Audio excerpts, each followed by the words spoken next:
ขัดเงามือสองลาสีอาจดูมนมองจนสาวบ่มองแม้นยามเดินผ่านหล่อพอกระเทินขาดคนอาสามาเดินห่วมทางเกตต่ำอย่างเฮาสาวห่างชีวิตห่างสู่ตามลำพัง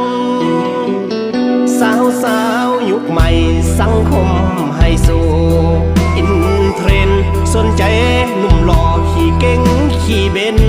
ห้องแอร์เย็นกินข้าวห่าง